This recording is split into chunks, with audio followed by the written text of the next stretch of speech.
मातारेको भाइ। दाजु तपाईलाई एउटा कुरा सोधौं?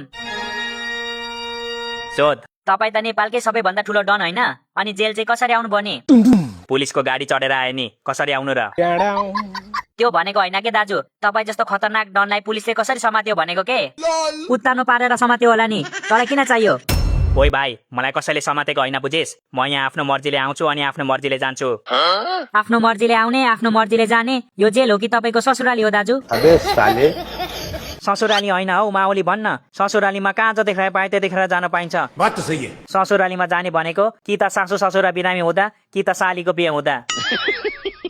अनि चाडपर्वमा चाहिँ जाँदैनस् र ससुराली? बोलाए पो जानु, उनीहरूको छोरीलाई मात्र बोलाउँछन् अनि टन्नै खुवाएर भैँसी जस्तो बनाएर पठाउँछन्। आमा बुवाले आफ्नो छोरीलाई खुवाइहाल्छ नि, बल्ल बल्ल आएको छोरीलाई भोक भोकै पठाउँछ त?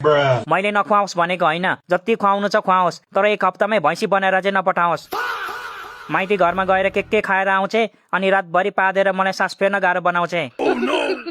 त्यसो भए त तेरो घरमा कहिले ग्यासको सर्टेज हुँदैन होला है? भाउजूले पादेरै 3-4वटा सिलिन्डर त भरिदिनुहुन्छ होला। ओइ धरतीको बोझहरू, किन हल्ला गरेको तिमीहरू? हल्ला गरेको होइन नि सर, हामी त सल्लाह पो गरेको त।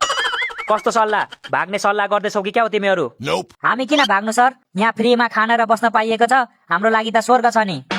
अनि के सल्लाह गर्दै थियौ त अघि? सल्लाह के हो भने नि सर, अब यहाँ फ्रीमा खाना र बस्न पाइएको छ, त्यसैले हाम्रो परिवारलाई पनि जेलभित्रै सिफ्ट गर्ने हो कि भनेर सल्लाह गरिरहेको थियौँ हामी त।